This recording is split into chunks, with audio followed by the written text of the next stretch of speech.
All right, we got a podcast. We do. Oh, Renee, can I have a beer, please? We are, everybody. While you're off your beer seat. We have got, in the spirit of the Red River Gorge podcast, we have another ClevelandMoto gaggle fuck. The ClevelandMoto podcast tonight, we're at Johnny McElfresh's garage. Hey! Honda Whisperer. And you can hear the Hondas fixing themselves in the background. Yeah. And it's Mark McDermott's here. Mark's here from Mechanics. Dustin, of course. Yep. Joe Hongosh. Joe has nothing to contribute. Joe as has nothing to contribute. Phil Waters, your humble narrator. Paul Helfrich is here from Pittsburgh. He's curator of Captain America. That's right. The owner of Captain America, one of the most revered fucking Lambrettas in America. Curator. That is the only scooter that I can think of that's been on a whole bunch of patches and shirts, and you got a scarf with your scooter on it. And a pin. And a pin, right? And you know you're somebody when your scooter's on the club patch. Yep. And I can tell you what, you ain't been living until you've ridden Captain America naked. And I think there's a lot of people in this room that have ridden Captain America naked. I have not, but I'm looking forward to it. The entire left side of the garage has ridden Captain America naked. And sometimes I've done it with his permission. Other times I've just stolen it. The seat smells like a salad shooter. Jesus Christ. And then Renee's here. Renee works at Pride of Cleveland, and she's been part of our band of idiots for 1,000 years. So, Renee, say hi, Renee. Hello. See, you do have something to contribute to the podcast. There you go. You said hello. Did it. Hello. Okay. See, Renee and Joe were trying to escape to the bar, Yes. And John closed the garage door and trapped everyone in here. John trapped him. Now, we're going to take 2 seconds to talk about Joe's fucking scooter. Joe's got... Which would be on the road right now. Pride of Cleveland had delivered my parts I ordered months ago. Wow. Yeah, sure. Oh, wait. Sure. Yeah. And it was on the road. Bullshit. 10? Talk to your short, fat guy. Jesus Christ. They're ordered. Okay, Joe's got this scooter that we bought, what was it, 96 or some shit? A while ago. A long time ago. 98 maybe. And we bought it like a few nights before the Niagara Scooter Rally. And we bought it from a friend of mine down in Columbus, and Joe was like, I want a Lambretta. I'm going to get into this scooter thing. We're going to have a good time. And Joe's been doing the punk rock thing here in Cleveland forever. He was a doorman at the Euclid Tavern when I met him. And Joe and I have been friends for a long time. And so we got this scooter. My friend down in Columbus hooked me up, and he's like, this bike, what did it have on it, Joe? Like 300 miles. 300 miles on it for a 1980 Lambretta Jet 200 made in, it's a Cervetta, actually. And so it's not made in Italy. It's made in Cervetia. Spain, right? It's a Spanish Lambretta. Yeah. And it's Lebretta. Right. El Bretta. Well, we picked it up, and it kind of ran, and it had tires on it that were from 1980 that had big old cracks in the side, and they were nasty. And I was like, well, and Joe hadn't been riding scooters at this point. I hadn't been riding anything. Joe had ridden nothing. So he's cool. gonna enter the game on a Lambretta Jet 200 a few nights before one of the major rallies on the East Coast. So we take the thing back to my garage, and we sweat and bruise knuckles and get this thing dialed. Now, I'm not sure if we did anything to it before the first rally. no, we had to go through it. We went through the whole thing. I don't We think checked we it did. all out. We had to do the tires. It ran. Yeah, we had to do the I tires. don't think we did the tires. Oh, no, after. because there's a little story with those fucking tires. I think we took Rich's word that it ran. And Correct. We took Rich's word that it ran, we came back, we went through it real quick, fired it up, and Joe blasted it up and down my street a few times. Boom, we end up at the Niagara Rally. Well, Niagara Rally is like the third weekend of May, and the weather is, let's just say, unreliable. Because you're in Niagara Falls, you're in Ontario, and we're out having a good time, and Joe is 2-up with his girlfriend at the time. Now, Joe's not good enough rider to be 1-up. No, I wasn't one up. Yeah. Oh, did you dump her off with... Yeah, I think she was one of the bosses. She was somebody who actually knew how to ride already. Okay, because I had your friend at the time. She might have rode with you. She rode with me a little bit, but then I picked up... Who was your friend at the time? Your best buddy? Teresa. I had Teresa on the back of my Rally 200. And somehow the fucking sky opened up. And this lunatic from the local club named Crash led us on a ride. That's a very unfortunate A very nickname. ominous fucking name. Okay? What's your nickname? Well, Oh my god, Jesus Christ. Okay, wait. Get I'm going to tell you what. Gravel. This story gets worse because Yeah. Renee, you were on the back with Austin. I was. Who also had no rider skill whatsoever. And the ride was God. the ride was led through 1,000,000 turns, 100 miles, and every time the rain would get heavier, Crash would say, "It's okay, guys. I know of a bar up here. They're gonna love us. We go here all the time, and it's great." And Here's a Crash shortcut. would be like, "I got a shortcut," and he took us down a fire road, a canal, because it's Welland, Ontario, is all the canals. A canal access road that didn't have gravel on it. It had boulders on it.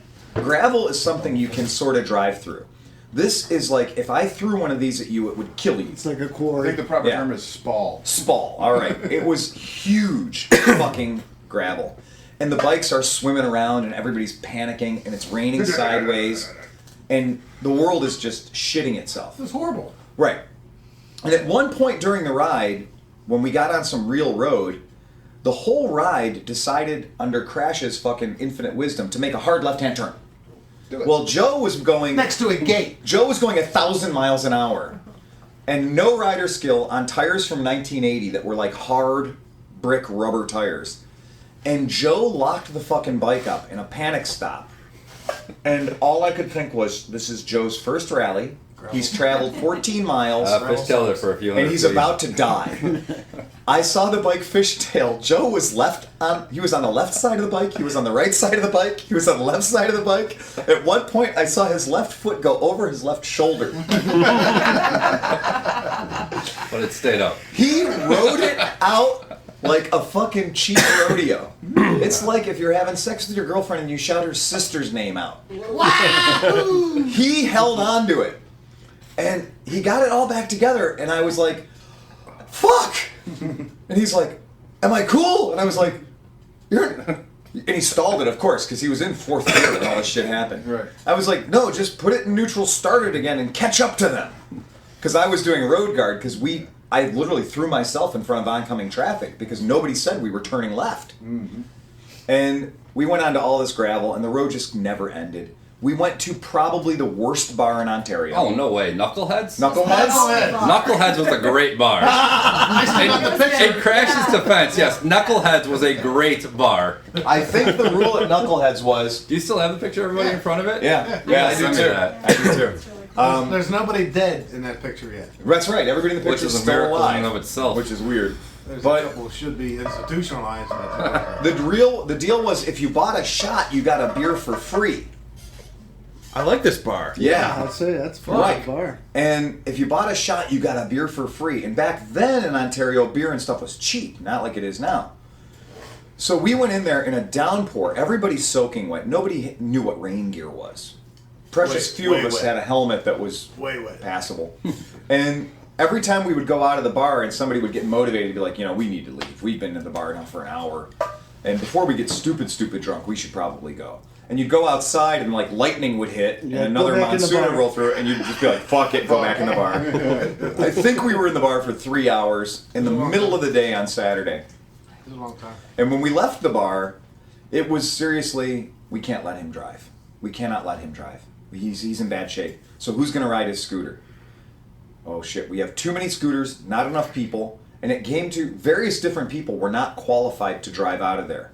So it turned into the game of, has anybody ridden a scooter before that knows how to shift? And we were picking people off of bikes that they didn't ride in on and putting them on bikes that weren't theirs. Assets. Reallocating. So we could ride back.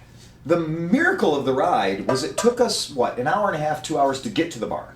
I didn't even go back with you guys. It- Me and the Boston guys got way lost. It took us 25 minutes to get back to the rally site. This Took is us, like, using 2 hours. This is using 4 or 5 of Crash's shortcuts. And there's no GPS.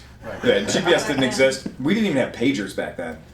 Joe left later than us with the Boston guys, and they didn't show back up the rally site for a couple, 3 hours. We were lost for a few hours. That was and, actually- like, a hailstorm. Yeah. And that was when Joe created the whole, the Joe Hongosh rule of everyone else leaves the bar, and Joe stays at the strip club for 2 or 3 shift changes. And it's 1 o'clock at the scooter rally, and we left the strip club at 3. And we're like, where the fuck are those guys? So we're trying to call them, and we're getting random calls back from these guys at the strip club going, no, we're on our way back. We're just trying to get a cab. No, 2 hours through the later, rallies. nothing. We were just lost that time. fantastic. But that was your first ride out. It was. It was fucking terrifying. Wow. That was my first rally. That was your first rally? Too, It was right? mine too, That's yeah. when we met. Yeah. Wow. I had Wow. the Series 1, didn't I? Yeah. Yeah. You had Oh, the yeah. you had the Nixon Lodge. That's a solid shooter. That seat too. That seat. There's been a whole lot of naked on that seat too. Somebody had to change into their underpants for that. Oh Jesus. I'm gonna revisit that. Yeah. So you can tell in this room, there's been a lot of being drunk and naked and riding scooters around each other, and that's why we do it. That's why we do the scooter rallies. Paul, tell me about the bang stick. Boomstick. The boomstick. Boomstick. Okay. Wait. So let's just talk for a second. His Lambretta is a Series 3 Lambretta. It has, when he bought it, it had poorly painted Captain America emblems, like American flag emblems, on the side of the Lambretta, both sides. Easy Rider style. Easy Rider style. And there was, That's perfect for an Italian scooter. and you could tell that they were done like in the 60s or 70s. 68. Yeah. Right after the movie came out. But it was beautiful. So it had the right patina, it looked right, and kind of everybody told Paul, you don't fucking paint those under any you don't touch those. Right. You do not touch those panels. I can't touch Now that motor, wait, hold on. That motor scooter, to the best of your knowledge, how many motors have been in that bike? Boo. I counted the other day. It's been my test bench for everything I built. I had a TS1 in there. Right. Well, it was a 125. And the TS1, for people who are listening, is over 200 cc's, dirt bike style, multi-transfer port 2-stroke motor. These motors are piston ported like a dirt bike, where Vespa motors are rotary valve like a Vespa. And when they did the TS1 kit, Taft Speed stole some dirt bike technology and slid it onto a Lambretta. And what you ended up with was you took a bike that had about 11 horsepower 5. and you gave it somewhere along the lines of 23 to 25 horsepower with literally a bolt-on kit, depending on how deep you went into it. And this kit moved so much air so efficiently that you fucking went from a 20 millimeter carburetor to a 35 millimeter carburetor. Like that, you went from a 20 millimeter scooter carburetor to a 35 millimeter dirt bike carburetor. So it's more dirt bike engine than it is. No room for an air filter. No room for an air filter, right? So it did not last long in that scooter. But 125, 150, 225, 175. Oh, now it's a 215 waistcoat conversion. It Right. fits like a glove. Yep. And I had 2 different pipes on that just for fun. Right. And with 2-stroke bikes, the expansion chambers make all the difference in the world. Getting your exhaust out of the bike is as important as detonating the gas that's in it. And if you have the correct expansion chamber theory, the bike acts like a turbocharger and literally sucks the shit out of the piston. Good. Now, this boomstick that you got, The boomstick, yeah, wow. right now, because Paul has been through a fucking schload of exhausts on his fucking Schloads. scooter. Now you've had He's you got probably like bought a enough PM tuning exhaust to buy pipe. a... No. You had one. You have it in your basement. I you have never one. installed it. I tried getting it off you for I have years, and one. you set up yours. I have one. Didn't you win it at a I'd scooter have been- rally? Yeah. Where did that you come bought it. from? You bought it. I remember when you bought it. You bought it because Christian was buying one, and everybody else was buying one. No. I don't And even it know was if I paid for that. $650 or some shit. It was a big thing way back when. I don't even know We're if I- talking I 10 don't- years. I don't even know if I paid for that pipe. You want another $650. It was big fat stupid money. No, Yeah. because I was there when you bought it. I said, "Oh wow, you're buying one of them, Joe." You Fight, found it. fight, You fight, really fight, did. fight, fight. no, I didn't buy it because I thought that somebody else had won it in a raffle. no, one of the Canadians got it for free Then Okay. you bought it. because they ordered 2 pipes. They canceled one. They sent them like the more expensive one and never charged them for it. Oh my. This is a Canadian deal. This is a Gobshite, the Gobshite Scooter Yeah. Club in Canada. It's a I may Gobshite have paid deal. something for it. It was like less than half price. It was a ridiculous deal though. That was why you. I'm not even sure if I paid for it. He might have just gave it to me The greatest part because about it. he ended up with like 1 or 2 pipes for free somehow. Like, because he kept the what was the other one from England? Well, the he more had a PM expensive tuning. one. He had a PM tuning. He gave and me the had PM tuning. What was even like the step up from that though? Like the crazy expensive English pipe. Not Ancelotti, but you know which one. It might have been. I don't know. Siemens, I don't know, but it was. But I know exactly. It doesn't matter to anybody Yeah. listening to this fucking thing. But anyway, But I've been trying to get that pipe off you for 10 years. I'd have 80 a better, scooters aren't your target market here? Well, you know, I'd have a better chance. if they don't like it, they can give their fucking money back they paid for the podcast. No. Somebody said they wanted to hear about scooters, so here you go. Right, yeah. Y'all fucking asked for scooter talk. Now you're fucking trapped. It's like being at a rally. Boomstick. So the boomstick is actually dirt bike technology now. The science is settled. Somehow twisted to fit under a Lambretta, which is like it's impossible. Like the Twisted. It's got a like U-bend. a roller coaster tycoon. Spring. shit. Right. Yeah, So if you don't understand what a Lambretta exhaust is like, it comes out, goes out towards the left, curls around to the right, then swings back to the back. they really First when it goes down. they then engineered down, then it goes right. when they engineered the scooter, they were like, okay, what looks enough like a Vespa that we can sell them? Good. Okay, it's got a motor in there. Now, where are we going to put the pipe? Well, the only place we can put the pipe is under the bike. Fair enough. Let's just put a big metal box in there, put a tube going into the metal box, and a little tube coming out of it. Well, but that's fucking poor and inefficient. Who fucking cares? It fits. And let's build a million of them. And it So goes they did. putt, putt, putt. And then it goes putt, putt, putt, and nobody cares about horsepower. It's a fucking scooter. Well, now, What an Scooter is opportunity scared. lost. so the boomstick fucking works finally. Wow! How many fucking years later did it take? Wow! All right, for somebody to perfect 1950s technology. Wow! Yeah. Renee, what do you think about the boomstick? 60 fucking. Wow! Wow. It makes Paul happy. I'm telling you, it was that big a difference. It was absolutely crazy. Now, how much money do you normally have to give for a boomstick? If somebody owns a Lambretta and they want to make it finally work right. Worse than that. Worse than that. In '98, the West Coast Lambretta pipe was the hottest thing on the market. 500 some bucks. Oh, yeah, yeah. You know, and I bolted on there, and I didn't know how cool I was. That wasn't that cool, but it was a nice pipe, and it had a silencer on it, and it looked cool. And it kind of worked. Then I put a Scoot RS pipe on it, Right. some different engine configuration, and I could feel a power band Right. sometimes. Sometimes. Occasionally. Yeah. Between 6,000 and 6,200 RPM. When you're fucking racking it. So I said, there it was. And then I put that Scooter S pipe on the TS1. The TS1, yeah. Another bike, and I said, there's a power band. So at least I'm in power band mode with it. Because every different two-stroke exhaust is designed and engineered for a particular RPM range, and if you haven't matched the RPM range that your motor delivers, you might as well throw your fucking money away. And the size of Because all you've done is got a big chrome fucking phallic-looking thing it's under your logging. bike, and now you can't turn right. And it's noisy. Because it's all based on like the speed of sound. Because you got the boom coming out of your exhaust port has to go back the pipe, Echoes. bounce back, Right. and stuff some of the exhaust gas back into the cylinder. Before Right. the piston goes. And the length of it, the shape of it, all the effects, Yep. where that power is going to happen Science. optimally. Oh, we played with this for years back in the day, Science. where we were like cutting pieces of tubing to make different stinger lengths, and we were changing the performance of bikes dramatically just by changing the length of something as stupid The as a size of stinger. the can, the heat, the temperature, how hot you can keep it, all improve or Stainless steel or the not. Yep. type of it. Yeah, It's like so a it's trumpet. really crazy. And so finally now, 40, 50 fucking years later, The science is settled. we got it. Boomstick. Boomstick. So if you got a Lambretta, you need to be talking to people about boomsticks. You need a boomstick. See, they need to make a sticker or a T-shirt or something that says exactly that. The science is settled. Right. Boomstick. People actually used to tack like stinger cans onto. Yeah, we did. scooters. Yeah, we did. Yeah, forever. We did that. We did Volkswagen. The one that I built that I still love the best was I took an old PM tuning pipe that somebody crashed the bike, and it was all dented to shit, so it didn't work anymore. So I cut it, bent everything out, welded it all back together again, and then I took a Volkswagen Beetle stinger, the little whistlers they call them. I took the whistler off a Volkswagen Beetle and I welded it on to the back, and all of a sudden the pipe worked.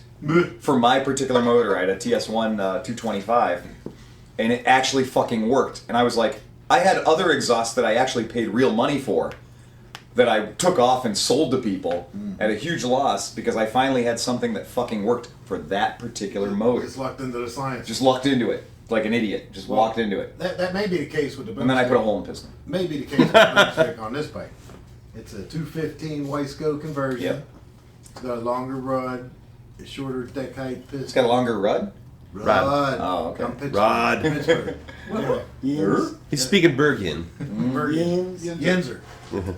28 millimeter carb. Apparently, the size of the carb makes a difference. Oh yeah, a little bit. But I put this stupid thing on, and that there power band. Anybody who ever wrote a Banshee, They're all power band. All power band. Yeah, all power You band. start out and all of a sudden you're spinning wheels and you didn't even It's try. all power That was kind band. of my first rally with the Pittsburgh folks. Was we went out to our friend Christian and Jason's camp, Woo. and I think that might have been when I met Renee, and we went out there to that rally. Niagara, we just discussed Niagara. this. No, was that when I met you? Yeah. Okay, so it was We right met after Niagara. Niagara. It was right after Niagara we did camp. Yeah, Hillbilly Weekend. Hillbilly Weekend.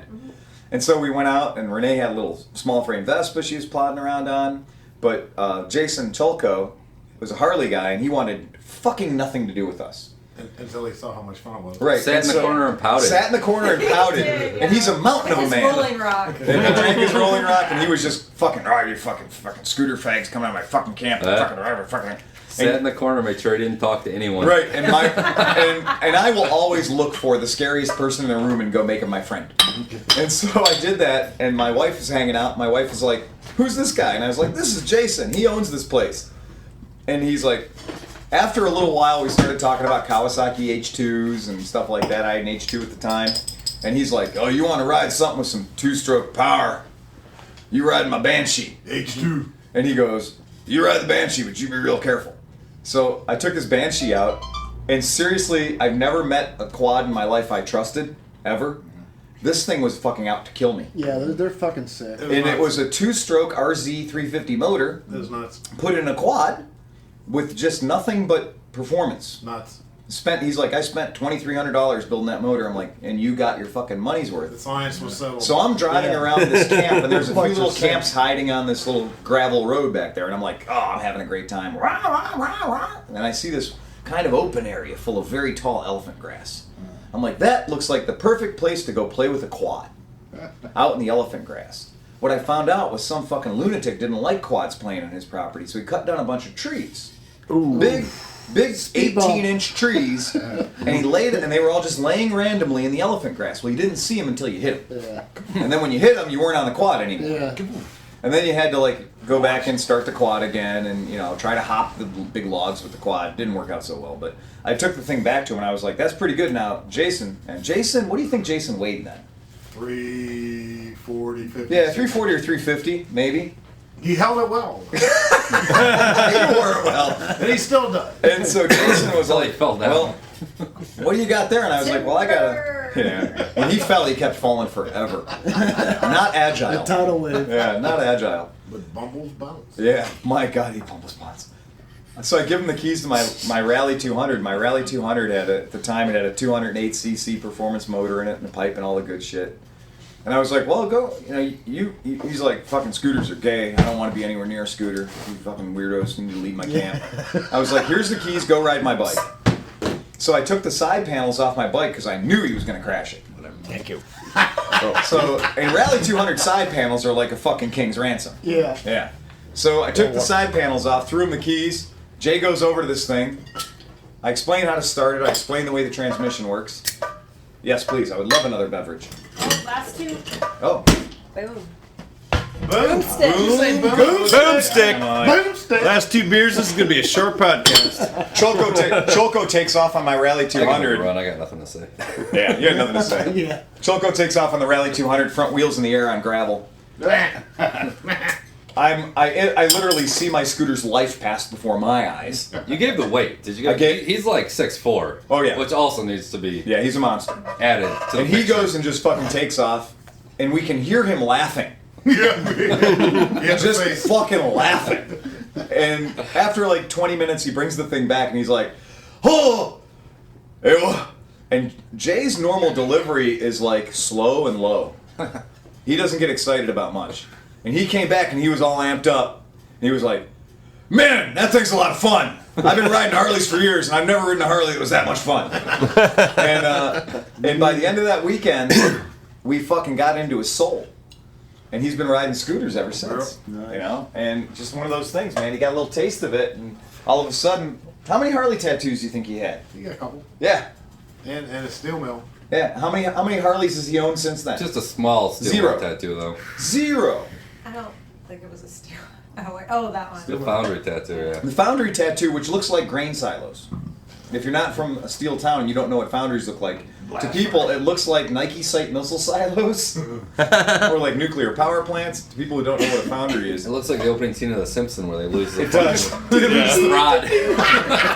Well, that's his back piece, and because he's a big man, his back piece is the size of a whiskey barrel. Yeah, if he ever found his way into a concentration camp, they could make an entire lamp out of his back.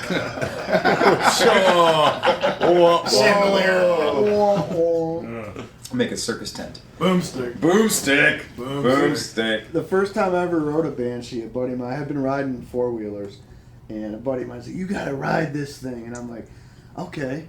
I got the thing up in the second gear. I turned around and brought it back. I'm like, "Dude, I'm not ready for that." I'm not ready for You that. need a quarter mile. Yeah, I'm not ready for that But fucking with no thing. tree stumps. I was riding like an EX at the time. I'm like, "Nah, I'm not ready for that." No, nobody's ready for that. That's just a bad idea. Yeah. Yeah. So the punchline with a boomstick, I thought I reached the pinnacle of engine technology in scooters.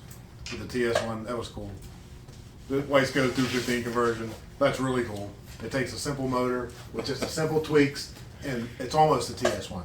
And I still don't know why anybody buys or builds a TS1 and you can do a 215. Well, because for years TS1 was what we had. Yeah. But for a third of the price, Yeah. and then put a boomstick on it. And then put a boomstick on it. I put the boomstick on. Listen, right there when it got dark, okay, and I had to go to bed for work. So, but I'm going to start this up and ride around the block, right? Right. Oh man, I thought I'd had to warm up or something. Right. I'm wondering what's up with my bike. I know this motor. Right. I rode it to Detroit. Right. Yeah. From Pittsburgh. Yeah. Yeah. And it's different off. I mean, I'm in my backyard, puttering down the driveway to get out on the street. I said, something's up. It sounds way different. Yeah. And I got like the light and flywheel on it, and he touches the gas. He goes whoop, like a dirt bike. Yep. Like a stupid dirt bike, air cooled something. And it's still cold. Yeah. It's not even ready yet. Yeah, I went down the street and get a couple hiccups out of it. Got up to the main drag and hit it. Yeah, lights on. It was like, whoa, I got to shift already. I got to shift again. This thing rocks. Holy shit. I had the face on my own scooter. It was great. It was great. And I had this for years. And what we have to tell people who are listening to this, remember when we're talking about the scooters, I know if you're not familiar with the kind of vintage bikes we're talking about, the TS1 bike that I was riding around for a few years, we had radar confirmation of 92 miles an hour. Wow. So I have motorcycles today that are 10-inch 500 wheels. cc's that don't like to go 92 miles an hour, especially not when you're on 10-inch wheels on split rims with inner tubes in them. Yeah. And that's just fucking stupid. Stupid. Yeah, It's fun, crazy though. stupid. Yeah, and you can hear every part of the bike failing. Those are the parts falling off. Yeah, because there's never been anything in the world as rickety as a Lambretta scooter with about 10,000 miles on it. It's like controlled demolition. It's held together with 2,000 fasteners. Everybody's like, how come you like working on waving Vespas? washers. Yeah, how come you don't like fucking working on goddamn Lambrettas? Because there's 2,000 nuts and bolts to get to anything I need to work on. Yeah, they put all the body work Unless they're made together. in Spain. Unless they're made in Spain. They got rid of at least 40. And aged 20 years in a barn. Okay, well, Joe's fucking bike. Years ago, we're doing an event in Cleveland. We're doing a Maravespa event in Cleveland, biggest goddamn national rally. And I want to make sure that Joe's bike is going to stand tall. For good reason. For good reason. Because Joe owns it. Because Joe owns it. And I want him to That's the first participate in the problem. rally. And I'm like, Joe hasn't ridden this bike in a long time. And Joe's idea of taking care of the bike is parking it like within 8 feet of his house, so that most of the snow doesn't actually land on the bike. But I have been to his house and seen 4 feet of snow on top of his bike. The garage, he doesn't have a garage. Covers, well, covers appear and covers disappear. I had covers. They disintegrated. They eventually. disintegrate. Years. Yeah, carbon dating. His fucking his cover one year looked like the Shroud of Turin. I could hold it up to the light and see a Lambretta on it. The fucking thing hadn't moved forever. They was start his out last as year. bike covers and become ground covers. And there's just animals living in And them. then mulch. And the funny thing is, we go over to his fucking bike and we're like, okay, well, let's fucking turn the fuel on, pull it, shove, kick it. Yeah, it's got to go in the shop. Kick it. Brum, bum, bum, bum, bum. I'm like, there's no fucking way this bike is running. That's because there's no ethanol in the He gas. changed the light bulb so he could feel good that he had done something to it.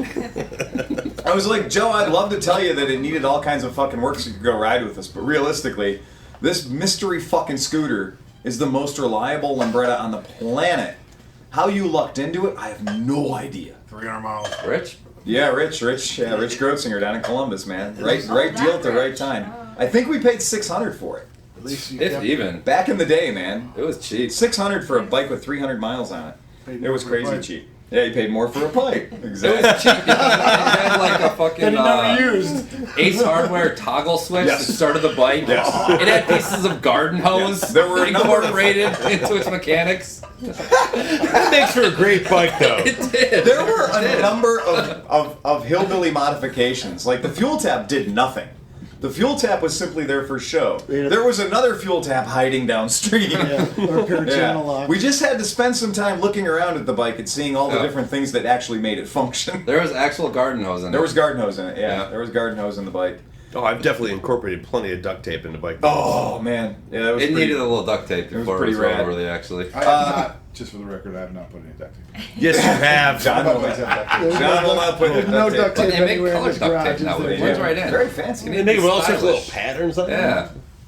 You could put some punk rock leopard skin duct tape on your I bike. have Now some. they got some pretty cool duct I tape. do. Pretty cool duct I tape. went to the duct tape festival. Yeah, pretty cool I got a duct few tape free out rolls. there. I worked for duct tape. Yeah, there you go. Henkel. Ankle. Hankel. It's the good stuff. Mythbusters. So 9,000 rolls of duct tape. We'll build whatever we want. Yeah. Oh, you can go on eBay and buy anything made out of duct tape right now. Yeah. Shoes, wallets, purses. John, are we going to talk about what Phil is sitting on? Oh, right hey, now? I'm sitting on a motorcycle, ain't I? Something Yeah. that you picked up yesterday. Yeah. Today. Today. I sat here and waited. Hours ago. I got Yeah. drunk in the garage waiting for him to come back with it. Yeah. Oh, that We happened. left at 8:30. We were back by 9. So John 9:30. McElfresh, you Because we have talked about this bike The before. CB1. Yes, we have. Yes. Sounds like angels fucking. Yeah. As Dustin explained. Yeah. So where the hell did you find this motorcycle that only has 3,300 miles on, yet it's what, fucking 20 years old? 20, yeah. It's 20 years old? This was kind of a 23 years long old? play. I ran into this kid, friend of a friend, drinking one night. Blah, blah, blah. Oh, you're into motorcycles? Now hold on. We're gonna talk for 1 second about long play. Yeah. Long play is when you know that somebody else is basically just holding a motorcycle for you. There's a bike hiding in the garage. Terry Stewart from the Rock and Roll Hall of Fame held that blue Superhawk for me for 16 years. Yeah. He didn't know it. He was just keeping my bike okay Yeah, for he was me. just holding it. And he paid me to work on my own motorcycle for years. Keep it so he could tuned. ride it once a year. Right? Keep it fresh for him. And then he eventually was like, yeah, I gotta sell it to you. Yeah. And so, yeah, so the long play, how many years? Probably 5 years ago. I learned about this bike. Yeah. And Yeah. I talked with him, and then I forgot. Then I talked with him again. I'm like, oh yeah, you have a CB1. You have a CB1. Oh, I gave it up too soon. I'm sorry. It's okay. No, that's fine. So he had a No, CB1. Mark already said it. Yeah, I Yeah. I mean, he ruined it And already. people who listen to the podcast know what a CB1 is. And Yeah. I'm like, well, what's wrong with it? I lost the key. I had it for a couple years. I Are you rode it. fucking kidding me? We figured out today. He bought it with 2,700 miles on it. It has 33. He's So 600 miles. He put 600 miles on And it. then lost the key. And then lost I know the somebody key. else who did that. Losing keys to motorcycles can happen. That can happen. Okay. Guilty. It's not. That's a perfectly reasonable thing to have happen. Now, right now, John's thinking that 5 years with no key is kind of an irresponsible owner. Now, It was Joe- like 3. Joe. It was For like the 3. record, It was like Behind your 3. dresser? Yeah, it was. Who invited you? Joe, you guys were going to the That's why bar. we wanted you to stick around. Joe lost an entire relationship and a gas grill in the time that this key was missing. And the bike didn't move a fucking inch because the key was behind his dresser. It was lost. For a Yamaha XS 650, there was nothing wrong with the motorcycle. Wasn't a nice It bike. wasn't like there was something maybe wrong with it and he was stopped riding it. No, he lost a key. You can hotwire that bike in 2 minutes. Once again, Where were you? You didn't ask. I didn't know you. You didn't ask. I offered. Or you pull the back off the ignition and jump all 4 wires together. That bike starts. I offered to buy Joe. Okay, first of all, when Joe is involved, we talked about the Lambretta, the performer that sat for years and years and years under I've the never shroud seen of it in his Turin. driveway. Okay, It Still was sitting. run. It just wasn't worked on. the point. It ran back then. I rode it. Now Occasionally. it's- Your neighbors rode it. His neighbors would just come and borrow the bike. James wrote it. I rode it. Ryan rode it. We just show up and just ride a bike. James used to run away from home on it when he lived with me. I'm leaving and I'm taking your scooter. But He did. It bump started down the street. motorcycles, two-wheel vehicles in Joe's possession move at a glacial pace. I mean, seriously, he's like, 10 times I was like, I can get you a new ignition for that for $60. I'm gonna look some more. And then a year later, Joe, let's Well, I do something found it, that didn't I? He saved $65. Never mind the fact that the tires had flat spots in them. Due diligence. Right. I want to ride my bike. Ka-tunk, ka-tunk, ka-tunk. Where did the bike go? Where is it now? Did somebody buy it? Somebody bought it, yeah. Okay, all right. That's not the one, though. And it had a key. The wing blew I out. had a kid that got The whole bike was Couches now. the whole bike. Waiting for that. The whole bike was covered in patina except for the key, which had been lovingly preserved under his fucking drawer. Okay, John. So this bike that's missing keys. So Keys. so saw him once, saw him again, then said, hey, I could probably hook you up. I can get that fixed. Let's work on it. Well, then one thing led to another. He's too busy. I'm too busy. Just had a kid. Never got there. I never got to pick it up. A Life year gets goes in the by. 2 years goes by. Then I see the Facebook post. Just got married. Oh, Nathan's married. I'm like, he's gonna be giving needs me money. Time to go get my bike. I better get my bike out of my garage. Out of his garage before he sells it to somebody else. At one point, I was interested in helping him fix it, and then I'm like, I backed off of that, and I'm Yeah. like, let's just wait. Don't make it too easy on him. I'd kind of like to own that bike, and then You could run down and fuck one of them, or you could walk down and fuck them all. so a couple months after I saw the marriage post, I get a text yesterday. I think I want to sell the CB1. Nice. I think about asking. Now don't act excited. I was thinking about it. How's 1400 sound? Ooh, sounds really steep for a bike that hasn't run in 13 years. I'm like, I'm interested. Whatever. Yeah. When can I come see it? I can be by tomorrow. Ping, ping, ping, ping, ping. He What's your waited, address? he waited 8 minutes before. What's the ruling on that? Can I get a ruling on that? What seems precocious? He waited that out. Meanwhile, 8 in minutes. between, he's texting me last night, like, I might be buying a CB1. Okay, and then to throw a little salt on the fucking wounds. So we have this weird honor among thieves in our little group here. So John somehow asks me permission to buy this bike because he's like, I don't want to step on your toes because you're kind of the CB1 guy. Being the CB1 guy is like being the Fuji Rabbit or Silver Pigeon guy. If you own one, you're officially the world's authority on them. Right. So John is kind of like, well, I feel bad. I'm like, why would you feel bad? I don't even know this Go man's get the fucking name. bike. Go get this fucking bike. And don't you come dare home. pay that kind of money for it. Don't come home without that bike. That's Well, I don't know, I think I'd probably be the authority on it now, because I've Right. been the guy that most recently worked on one. well, Right. he pulled up in it and he's like, "What did you think you'd give me for it?" I got on it. I go, "I'll give you $1,000 right now." Right. Yeah, exactly. Right. He's like, I just paid $1,200 for it. It's okay, because it's okay, but it's blue. Yeah. Well, it's the second thing I said. I'm like, we gotta paint it the Japanese market red.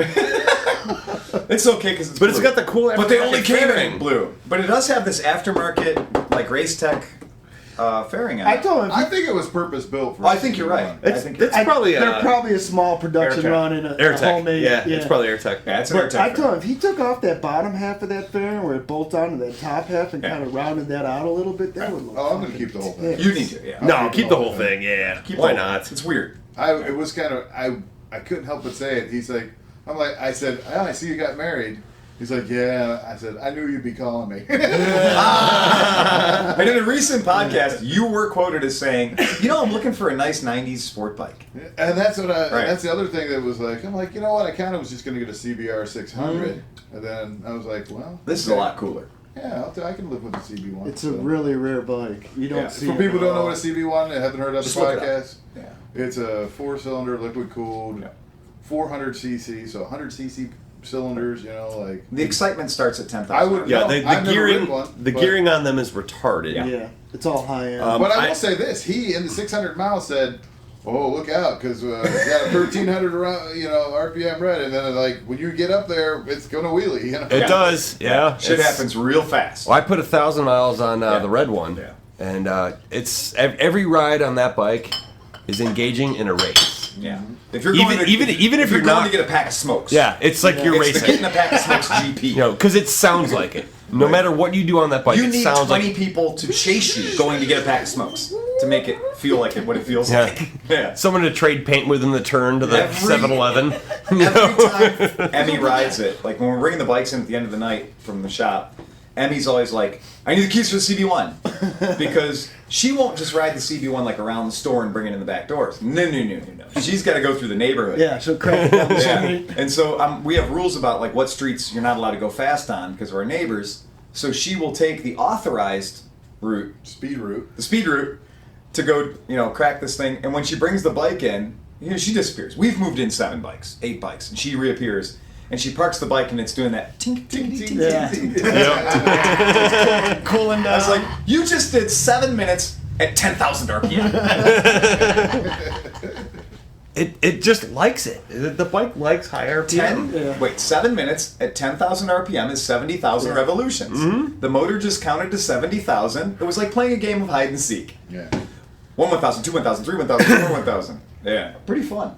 So, Well, it's weird now that you dropped your Hawk off to me, which is the big brother to that bike. It is entirely different. it's a V-twin. It's a V-twin 650. Yeah. The gang. So No. you got from like Kansas? No, I've had a bunch of those. But yeah, the one I bought, I flew down to Dallas and drove it home from Dallas.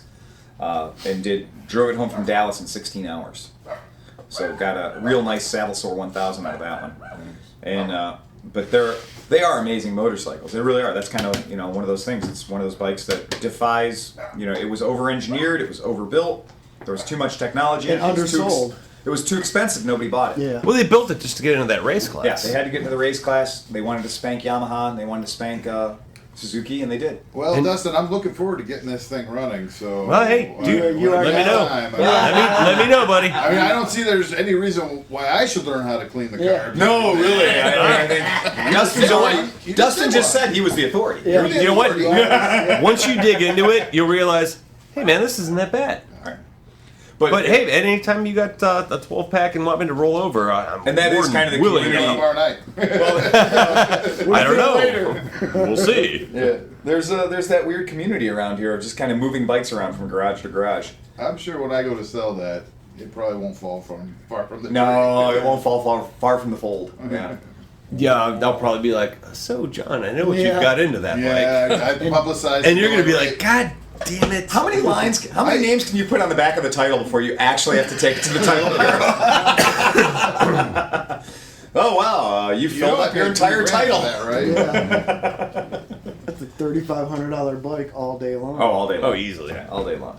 Yeah, Especially it's a that good one. aftermarket fairing, I'm really liking it. Sitting there that's looking what at I that. told him. I He's like, really I'm like I it. had actually when I was looking, I was doing okay. I'm buying a CB1, Wikipedia. Let's look at CB1s, videos of none of them had the CB1s. All to fairing. see what. I'm like, I like the naked bike thing, but I kind of would like some sort of. I might put a fairing on it. Yeah. There it is. There Well, it is. when Well, he the funny thing is the back of the fairing, they painted the front. They didn't Yeah. paint the back. Nothing. Yeah. Not even The primer. back's all chopped Yeah, on. not even primer. Right?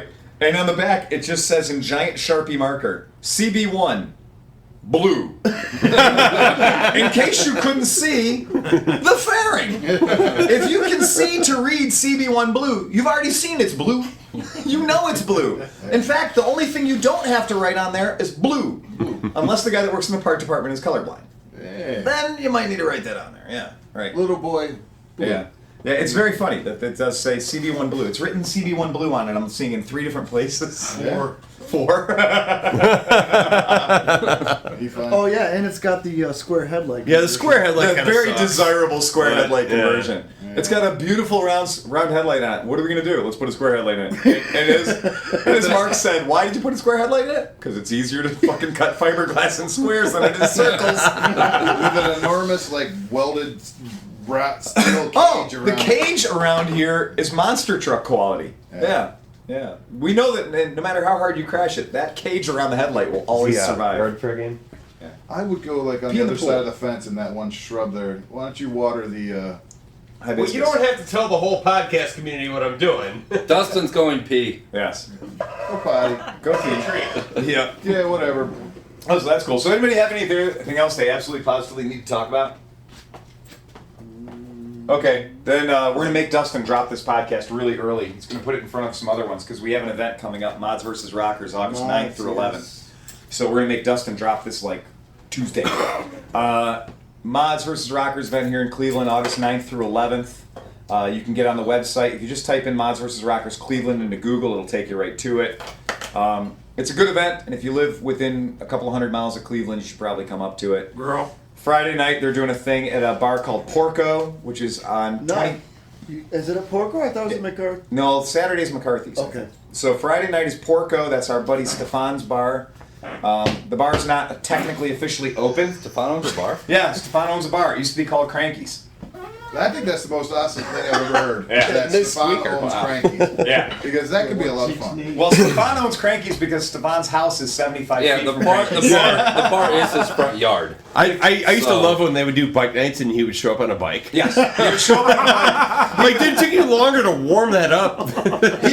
He could push it across the parking lot. I think he did once. Yeah, he did one night. He pushed his one scooter over Yeah, there. push it across the parking lot. But the nice thing about Stefan's bar is, if you get really, really sideways, Stefan's house should be in like the Cool House Book of America. Awesome. Because Stefan's Yeah. house is one of those ultra modern square on top of a square on top of a square houses that actually used to be a real Cleveland little tiny steel mill worker's house. He like quadrupled the side of the house with Yes. the additions. And Exactly. and he has a urinal in his He bathroom. has a urinal in his bathroom. I installed it's very one of nice. those once in Very nice. in It's a hard to take customer's a house. poop in a urinal. He has His full wife zombie-proof was so shutters pissed. on the entire house is zombie-proof with a remote control. Nice. He has three patios. He's got the main level patio, which is beautiful. He's got his secondary upstairs patio, and then you have to go up a spiral staircase to get to the actual tip-top of roof of the house. Damn. At which point, you had a beautiful view of Cleveland when you were on the ground, because he is the only thing between the valley, the Cuyahoga River, Right. and the city. And there just happens to be no trees. No, we those all just disappeared. You should see his Only talk. spot. You should see his patio furniture bill. But come to Mods and Rockers and see the boomstick. Yeah, there you go. The You gonna be there? boomstick will be at Mods Are you vs. coming? Rockers. Yeah, so Friday night's going to be at a bar called Porco. The address is 2527 West 25th Street, downtown Cleveland. Saturday, there's going to be some rides, We and still then doing Saturday those? night we're doing McCarthy's down in the flats. So we're not doing Spitfire this year? Nope. No, McCarthy's. McCarthy's Okay. Saturday night, and then who knows, Sunday I might throw together some kind of a Survivors ride. I might actually make this year's Survivors ride. I usually don't. Usually with the Survivors ride, it's a ride that goes out through the twisty, hilly portions of the east side of Cleveland, goes through our ancient neighborhoods, or we'll do some kind of a what do they call that? The industrial wasteland ride. Oh, that's good. That's always fun. Are you planning on going to Mid Ohio? I mean, Nope. Nope. Not going. What? Nope. No reason to. You know what? The prices went up. It jumped the shark. It jumped the shark. It jumped the shark a long time Yeah, ago. and realistically, every time I go down there, I sell whatever Chinese scooters we bring down, and then people come up and they're like, And we burned the ones that we didn't sell. we burn the ones that we didn't sell. That's true. It's happened. Yeah. And usually, Dustin and I have talked about this before. We'll drag down some like Honda CB350 or something, and we'll put a price on it at like $800. And in Mid Ohio, haggling's part of the fun, or at least always has been. Well, what happened now is people are just like getting into the cafe racer craze, and they're like, I'm gonna go down there and get me a cheap bike at Mid Ohio. They don't know haggling's part of the fun. Yeah. So they just see 800 and they look at it and it's I'll got pay rust on it, 800. and they run away. Yeah. They run away. They don't want to talk. 800. And what they don't realize is, for 300, you probably would have pushed that bitch out of there. Right. Well, Anyway. that happened the one year, 2 years ago, when that really started happening. Right. Guy came up, I had a bunch of turn signals Yeah. I was selling. He's like, oh, what do you want for all four? I'm like, $60. Yep. And he's like, all right. And he walked away. he walked away. And this was after like 3 days of this. And I was like, I don't think you know how this game is played. It's a swap meet. I took a big sheet of paper once and I wrote the rules of Mid Ohio and I taped it to the headlight of the motorcycle. And I was like, the price that's on the bike means fucking nothing. Offer us what you're willing to pay and see what happens. Oh, my favorite was that pile of shit Chinese whatever you had Yes. that was down there. That Phil wrote on the price for it. It was like $350 OBO. No offer will be refused. Right. And nobody Not offered no nothing. reasonable offer. It was no It was just fucking no offer. offer will be refused. Yeah. And these old dudes were coming to look at it and they're like, $350, huh? And they'd walk away. And finally, Phil, the last guy that came, he was just like, will you read that plate? $350, no offer will be refused. He's like, I'm telling you, no offer will be refused. He's like, yeah, but I don't know. And Phil's like, I told you no offer will be refused. And he's like, how about $100? And he's like, Sold. Done. Sold. And when I told him it was sold for $100, the price he came up with, then he was like, well, I don't know. I'm like, what part of this fucking conversation weren't you here for? You talked me down $250 in 3 seconds. And you're going to complain. Now you're gonna bitch. And the thing is, he could have said $25, and we would have said sold. Please drag this away Seriously. from here. And he was like, $100. And he said, yes, way too fast. There must be something wrong with it. Well, yes, it's a Chinese scooter. There's everything wrong with it. But it does run. It's got 40 miles on it. It's 2 years old. Why? Yeah, so it really, for the money we were spending to be there and the time to be away from the So shop. where are we going this year? Fucking POC, work our tails off. Okay. Yeah. The funniest that year, though, was our piss bike. Yeah, the piss bike. That you had, unreasonable price on it. It was We had $650. We had put a price on it so high that we knew we would never have to walk to the bathroom. Yeah. And so this was, what, was it Saturday or Sunday? Yeah. It was Saturday. A guy pulls up on the exact same model scooter. Exact fucking bike. And he gets off and he looks all excited. And we're just drinking beer, fucking hanging out. We've given up on the idea of selling anything. And It's Saturday, and as far as we're concerned, this place sucks. It's over. We're going to try and not get a sunburn. John was laying under our Under the table. Yeah, I have pictures of that. It was so hot. Best fucking It was so Facebook hot. picture. The sun was the was coolest coming. place I could find. The sun was coming through our easy up. It was and a burning table us. under the easy It was a up. table under the easy up. And I felt like a hot hound dog. And I was just like, I'm like, He looked like a good spot. He looked like a polar bear on a foreign exchange program to the Caribbean. He fucking couldn't have been more miserable. And he's laying under a fucking picnic table, and it might have been 3, 4 in the afternoon. And to say we've been drinking since 9 is kind of an understatement. It was probably the night earlier than that. before. Right. Yeah, brush your teeth with a beer. It's We're That brushing our was- teeth with beer. That's bar none the best. And this picture guy came Johnny up and told ever Dustin, seen. Well, the story was, I get up, we have a whole group of people in our spot. I see the guy pull up in the exact same scooter. He hops off looking all excited. So I'm like, that dude's going to buy it.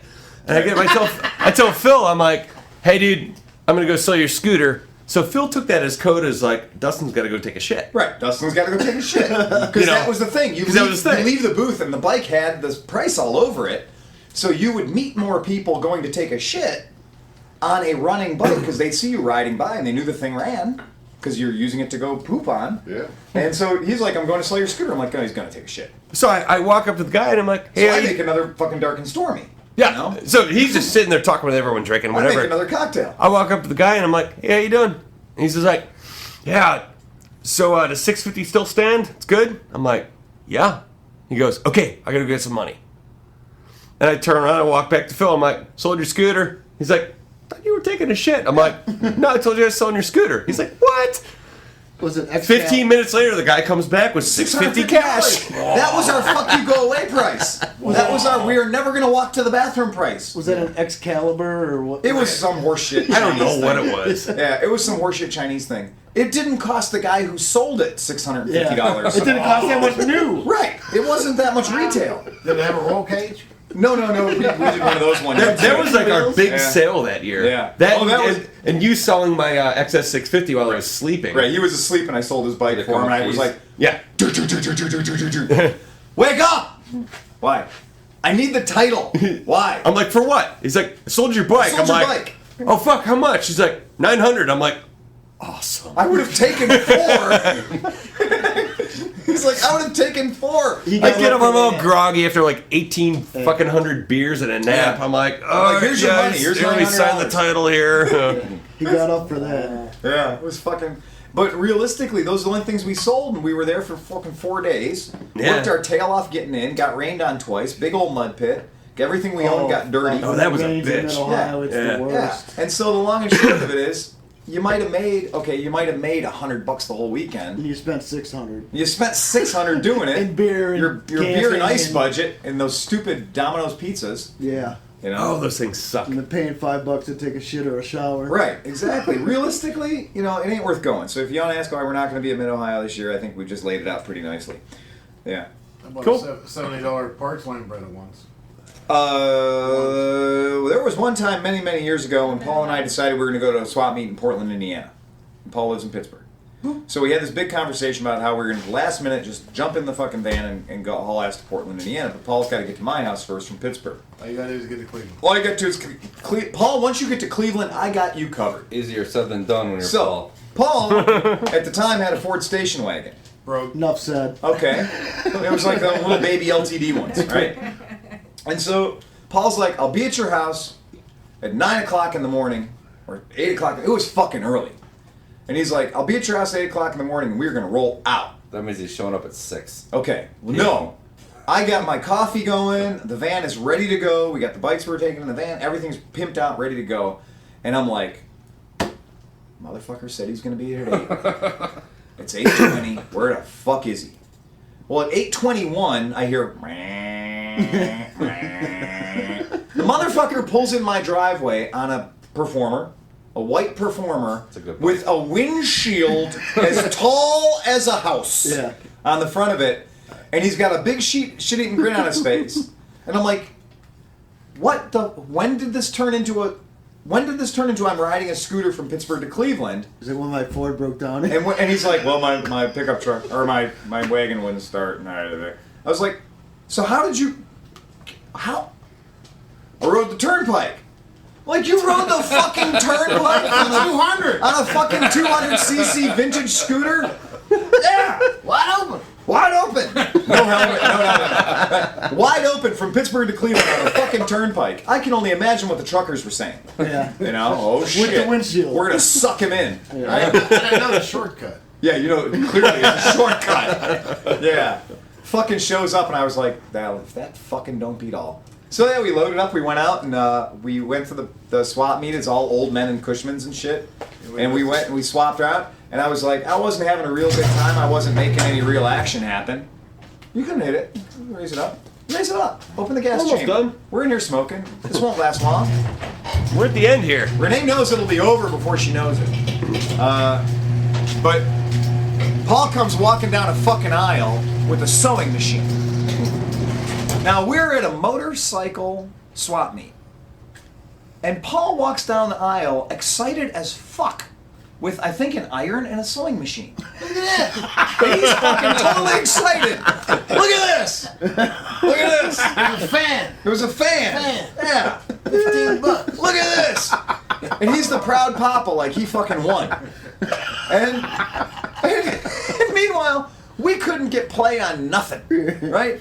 We were trying to haggle with people. We were trying to make some shit happen. You had a Prima at the time you were trying to find seat for. Anything. Something. Anything for a Prima, an NSU Prima. He's walking around. He would smell somebody that saw a Prima once and wander into their booth and be like, hey, I see that horn you got there. That's from a Prima. You got a seat for one of those? Where's the seat?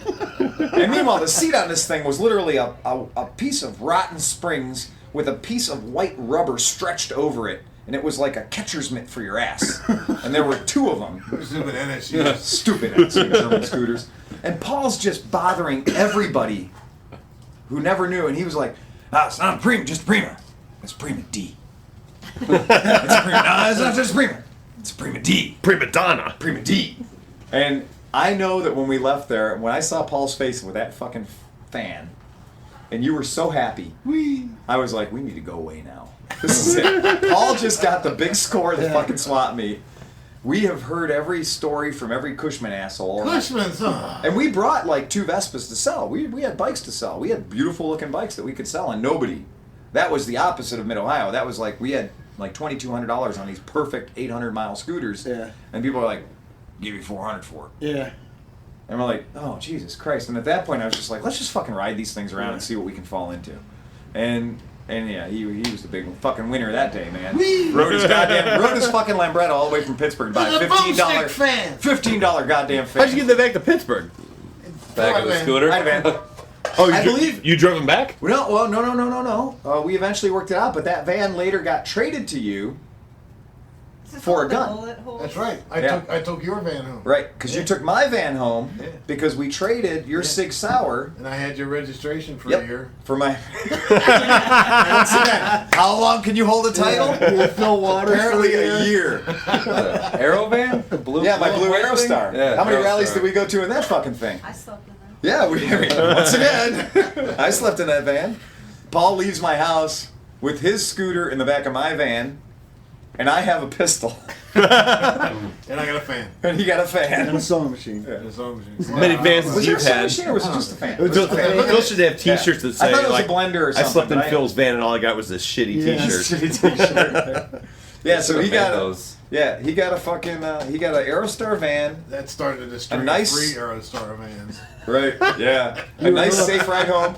And then hooked. years later at a scooter rally, Paul shows up in my Aerostar van. He goes, you know, It's going to be the last rally for that van. and we need to make it look tough. And anybody who's ever seen the Paul Newman movie Slapshot knows that they made the truck or the bus look tough by attacking it with hockey sticks and beating the shit out of it. Well, it was a peanut butter and chocolate Reese's moment because we were at this scooter rally, Chain of Fools rally in Richmond, Virginia, out in the middle of the sticks. You got my van? And Paul goes, I got your gun. I was like, I believe my peanut butter's in your chocolate. And I was like, well, if you have my van and I have your gun, but we want to make your van look tougher. Nothing looks tougher than a bunch of bullet holes in the side of your van. Just don't hit the windows. And it was the two rules were don't hit the windows and don't hit the air conditioning compressor. So we're like systematically looking at this van and we're like, I think right there would look beautiful. Wham! And you're like, did it come out the other side? Yep. Good. Because I mean, I was carrying, so the only thing I had was like Hydra shocks. Like you're not going to carry like Plinken rounds. So they were making nice holes. And So- that's how we found out the back door was made out of fiberglass. Right, we didn't know the back door of a Ford Aerostar was made of fiberglass. It will stop a bullet. Really? Really? Yeah, it's that thick of fiberglass. Wow. It'll stop. Was that a 40 caliber? Yeah. That was a 40 caliber. Or was that 10 millimeters? Sig 40 cal. 40. 40 cal Sig. It'll stop a goddamn 40 caliber. The back door. So if you're ever in a gunfight, you see a Ford Aerostar, Take Get in off. front of get in it. the back. Get in the back. 40 cal can't get through there. But yeah, we shot the shit out of it. And then I shot a combine because it was looking at me funny. It was a black Honda. There was a... it was a whole rusted red combine. I'm sure. Come on. But in its defense, we had a 20-minute debate ahead of time about how long the combine had been sitting in this field because the trees were growing up through it. Yet those really big giant rubber combine tires appeared to still be holding air. So the discussion was, is there air in those tires or is it just the Solid. stiffness of the tires holding this combine up? And I said, well, I believe we have a way we can check. And we were like, okay. And we walked around for a few seconds and thought, is this a good idea? One of these bounce. And we went, so I was like, I'm going to shoot it at an angle at which if it does bounce, It's going the other it's way. going somewhere Yeah. safe. And 3 rounds, and the combine all of a sudden got droopy on one side. Started loosening the port. A combine that had been there for 20 years that would have been somewhat easy to move just got a lot harder to move. Yeah, we did nobody any favors. But yeah, that was in the good days when you could just bring guns and shoot vehicles up at rallies And burn. anything that didn't move. Putting Yeah. bullets in anybody's property, no matter what it is generally not doing them favors. And I will refer back to the rule number 1 of it seemed like a good idea at the time. At the time, it was the best idea we could come up with. Shoot the van, shoot the Right. combine. Right. It was just a good thing that. I got 8 more bullets to blow. Right, exactly. That's what, at one point, it came down to a bullet inventory. Yeah. Once you start shooting shit, At it's least hard to somebody put an stop. apple on their head. No. Yeah, it was very good. Well, all right. With that, we're going to wrap up another fun-filled adventure hour of the ClevelandMoto podcast. Thanks to everybody here, and remember, drive fast and take chances.